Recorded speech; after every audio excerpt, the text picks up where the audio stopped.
मेरे साथ भोपाल के बड़े सम्मानीय, वो बड़े महत्वपूर्ण समाज सेवी मकबूल मंसूरी साहब इस समय मेरे साथ हैं, जिन्होंने काफ़ी जगह बड़ी महत्वपूर्ण भूमिका निभाई है इन्होंने। वैसे तो ये 12 महीनों रेगुलर लंगर आम चलाते हैं, और लंगर आम को भी इनका आज काफ़ी लंबा समय हो चुका है। आज इन्होंने जो कोविड वालों के लिए इन्होंने परेशानियां झेली हैं, इन्होंने जो मेहनत की है, उसके लिए हम जानना चाहेंगे कि मकबूल मंसूरी साहब ने उसके लिए, इनके नाम से कोई ऐसा नहीं है कि भली भांति नहीं है, इनके नाम से कलेक्टर, एसपी, डीजी, आईजी, यहाँ तक के माननीय मुख्यमंत्री जी तक इनके नाम से पहचानते हैं इनके नाम को, ये कौन मकबूल अंसारी हैं। तो आज हम मकबूल मंसूरी साहब से अब आज हम जानना चाहेंगे कि मकबूल मंसूरी साहब हमें बताएं कि पूरी प्रतिक्रिया इन्होंने कोरोना के समय में किस तरीके से लोगों की खिदमत की है, ये थोड़ी सी जानकारी लेना चाहेंगे मकबूल भाई। जी, मैं कैपेसिटी न्यूज़ का मैं बहुत आभारी हूँ कि उन्होंने मुझे किसी लायक समझा। दरअसल क्या है कि ये जो लंगर आम के नादरा बस स्टैंड पर हमने एक मुहिम शुरू की थी 2013 में, और आज इसको तकरीबन 1 मई 2020 में पूरे 7 साल हुए। हम प्रतिदिन लोगों को रोज़ाना भोजन गरीब बेसहारा मोहताज लोगों को तो खिलाते ही हैं, और हम क्या मतलब तमाम जो मेरे साथ में जुड़े हुए हैं लोग, हम सब मिलकर एक प्रयास रहता है। 200-300 लोगों को रोज़ खाना हम प्रोवाइड करा रहे थे, लेकिन ये जो दुनिया में पूरे विश्व के अंदर ये जो महामारी हुई और उसकी वजह से बहुत ज़्यादा जो लोग प्रभावित हुए, उस लॉकडाउन के फर्स्ट 1 नंबर से लेकर आज 5वां लॉकडाउन चल रहा है, और हमने उसी दिन से फिर चूँकि अपना जहाँ हमारा लंगर चलता था उसको हमने वहाँ शिफ्ट किया, और शिफ्ट करने के बाद उसको हमने किचन का रूप दिया, चूँकि सोशल डिस्टेंस बहुत ज़रूरी था और लोगों तक जो है खाना पहुँचाना वो भी बहुत ज़रूरी था। लिहाजा हमने उसको जो है उस लंगर को किचन का एक स्वरूप दिया, और उस किचन में हमने रोज़ाना खाना लोगों को खाना बनाया। चूँकि पिछले हमारा लॉकडाउन से पहले और जब ये महामारी नहीं आई थी उससे पहले 300 लोगों का खाना होता था, लेकिन हम कम से कम 1000 से 1200 लोगों को खाना बनाना हमको पड़ा। उसकी वजह ये रही कि चारों तरफ लॉकडाउन था, गरीब लोग जो हैं, बेसहारा लोग बहुत परेशान हो रहे थे, और मैंने ये देखा कि जो भोपाल की मेन रोड से जुड़े हुए जो लोग जहाँ पर आजू बाजू थे उन लोगों को तो खाना प्रोवाइड किसी तरीके से हो जाता था।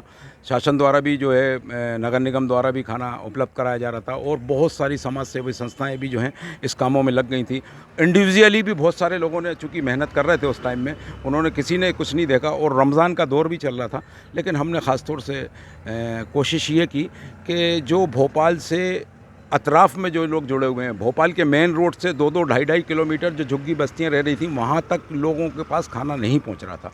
हमने ख़ास तौर से जो फोकस किया उन लोगों पर किया था, और जहाँ तक चूँकि मेन रोड से गाड़ी नहीं पहुँचने वाले लोगों तक, तो हमने उनको पूरा चिन्हित किया, और तमाम एरियाज़ को हमने एरिया वाइज़ उनको जोन में, जिस तरीके से शासन ने हर तरीके से एक जोन वाइज़ किया था, तो हमने भी अपने माध्यम से एक जोन बनाया और जोन में लोगों को जिम्मेदारी दी। उस जिम्मेदारी के तहत हम क्या खाना बनाते और बनाने के बाद में उन जोन में जिन भोपाल को जिस जोन में हमने तैयार किया था वहाँ पर एक एक आदमी को हमने बाकायदा तय करा था, और इसके बाद में उस आदमी के पास उस बंदे के पास हमारा खाना पहुंचता था। वो बंदा चिन्हित लोगों का के घर तक, और उनके पास भी एक पूरी का पूरी टीम हुआ करती थी, तो 10-10, 12-12 लोगों को के परिवार को हमने जो है बांट दिया था उन लोगों ने भी। तो एक आदमी को 10-12 परिवार में एक आदमी के घर पर जाकर खाना देने का हमने काम शुरू किया था। तो मकबूल भाई, आप तो मुझे थोड़ी सी जानकारी देंगे इस महामारी के चलते आपने बाहर के प्रवासी जो आ रहे थे बाहर प्रदेशों से, उनकी भी आपने सेवा की है अन्य रोडों पे जाकर, जी, तो इसमें आपको शासन प्रशासन का कोई सहयोग मिला? नहीं, हमने दरअसल शासन प्रशासन से ना तो हमने मांगा है, और आज पूरे 7 साल और 34वां दिन है हमारे इस खिलाने के काम को। 7 साल हो चुके हैं, और ये 34वां दिन 35वां दिन बल्कि आज होना वाला, और ये लॉकडाउन का भी मेरे ख्याल से 68-70वां दिन है। तो लिहाजा हमने शासन से कुछ भी नहीं मांगा, और ना ही शासन ने हमें कुछ दिया, लेकिन यह है कि मैं अकेला ही चला था जानिब मंजिल, मगर लोग साथ आते गए, वो कारवां बनता गया। ये कारवां दरअसल क्या है तो ये कारवां जो है जैसे जैसे लोगों ने देखते रहे, लोग हमें प्रोवाइड करते रहे, सामान से लेके और तमाम चीज़ों से लेके हम देते रहे। दूसरी बात ये है कि हमने जब ये प्रवासी लोग जब ये रोडों पे चल रहे थे और जो बाहर के लोग जा रहे थे, जो पैदल चल रहे थे, तो हमने क्या है सबसे पहले तो उन्हें पैदल चलने पे जूते चप्पल प्रोवाइड कराया। लोग भोपाल में खिलाने पर ज़्यादा ज़ोर दे रहे थे। मैंने जो है सबसे पहले दिमाग में मेरे ये आया कि उनको सबसे पहले पहनने के लिए कुछ दिया जाए, कपड़े से पहनने के लिए दिए जाएँ।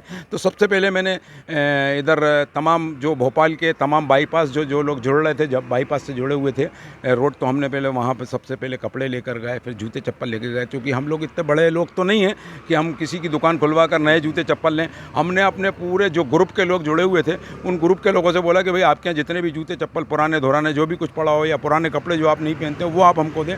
तो अल्हम्दुलिल्लाह लोगों ने हमारी बात को माना और उन्होंने हमें बहुत सारे जूते चप्पल दिए, बहुत सारे कपड़े दिए। तो हम उसको लेकर तमाम बाईपासों पर गए और लोगों को जूते चप्पल भी पहनाए। इसके बाद फिर हमने जो हमारे यहाँ खाना बनता था वो खाना भी प्रोवाइड करा। जितना जो हो सका हमसे उतना हमने कोशिश की और आज भी कर रहे हैं। चूँकि ये लंगर का काम है, रोज़ खिलाने का काम है, हमारे पास आज का नहीं है। लॉकडाउन ख़त्म भी हो जाएगा तो भी चलता रहेगा। ये खिलाने का काम ईश्वर ने हमको, परवरदिगार ने हमको, अल्लाह ने जो दिया है वो पूरी ज़िंदगी चलता रहेगा इंशाअल्लाह, जब तक अल्लाह चाहेगा। ये मेरे साथ मकबूल मंसूरी थे, जो कि काफ़ी लंबे अरसों से तो ये बस स्टैंड पे लंगर आम चला रहे हैं।